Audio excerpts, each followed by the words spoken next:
In the early 1980s, the internet wasn't a commercial space. It was a digital garden, a utopian network of university servers and government labs.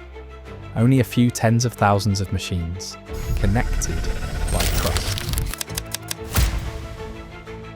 There were no firewalls, no passwords, only simple default security settings.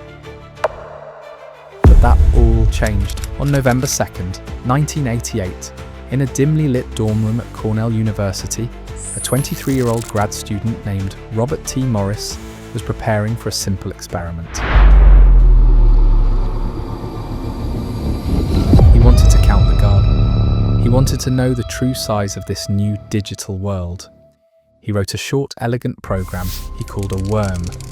It was designed to slip into a system, ask, "Are you here?" then move on. It was never meant to harm. He released it from an MIT machine to cover his tracks. But Morris made a single, catastrophic mistake, a fatal flaw in the programming. How does one worm bring down a global network? It comes down to multiple flaws that exploited the underlying trust of the early internet. Flaw number 1, the back door. The worm was engineered to check for tiny known security gaps in common utilities, specifically a vulnerability in the fingered program. In 1988, nobody bothered to patch these. They were considered harmless. This flaw allowed the worm to gain initial access. Flaw number 2, the dictionary attack. If the worm couldn't find a software flaw, it tried to guess. It carried a built-in list of weak and common passwords, the digital equivalent of a tiny, crude battering ram. This was a direct breach of the network's social contract. The ultimate disaster was flaw number 3, the logic error. The worm was programmed to ask if a machine was already infected. If the answer was no, it would deploy a new copy. But Morris programmed a bypass.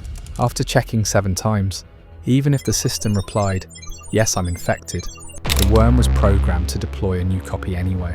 This simple mistake broke the entire logic. The worm wasn't moving, it was infesting. Every system it touched was forced to endlessly run new, unnecessary copies of the program. Within hours, the 60,000 computers on the internet were drowning.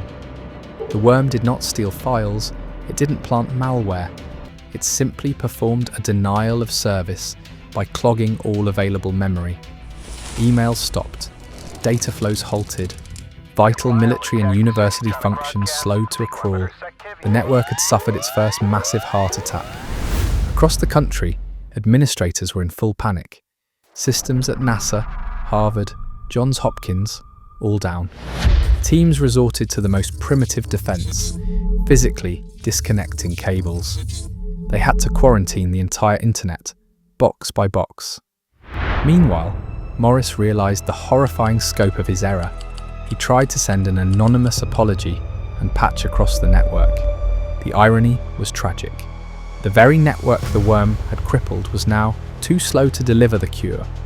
It was a digital race against time, complicated by the very nature of the attack. They knew they needed a fix, but they couldn't share the code they were racing to write. In the chaos, a small ad hoc team of experts at Carnegie Mellon University decided they had to analyze the worm's code. They worked without sleep, communicating via the few isolated phone lines that were still operational. It was an agonizing process of reverse engineering the threat. They had to inject a single, infected floppy disk into a controlled system, watch the worm's behavior, and figure out how to stop it before it escaped their isolated lab. This was the birth of modern incident response. The solution they developed was a digital antidote, a patch designed to trick the worm into thinking the system was already too sick, neutralizing it instantly. They issued a security bulletin. The crisis was averted, but the innocence was gone. From that moment, the Computer Emergency Response Team became the permanent digital guardian of the United States. Once the systems were clean, the FBI and security teams only had one question: who did this? The network was small enough, and the code was sophisticated enough. that the trail quickly led to Robert Tappan Morris. He was an aspiring academic from a privileged background, the son of the NSA's chief scientist at the National Computer Security Center. Morris claimed the outcome was an accident, a bug in his logic, not a malicious intent to destroy. But the law did not care about intent. 2 years earlier, Congress had passed the Computer Fraud and Abuse Act. Its purpose was to punish hackers who gained unauthorized access. By even launching the worm, Morris had crossed a legal line that did not exist in the public's mind until that week. In a landmark trial, Morris became the first person in US history to be criminally convicted under the Act.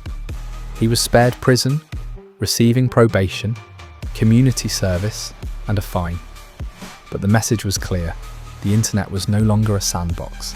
It was a place where real crimes had real consequences. The Morris worm taught the world a terrifying lesson. Systems built on trust are inherently vulnerable. It forced immediate, urgent action. The widespread adoption of firewalls, better password protocols, and the realization that security updates or patching was a matter of national security. Today, the worm's simple design is obsolete, but its legacy is everywhere. Every pop-up warning, every required password, every security update, they are all descendants of the day in 1988, when a brilliant, careless experiment brought the world's first global network to its knees. The innocence of the internet was lost, and the age of cybersecurity began.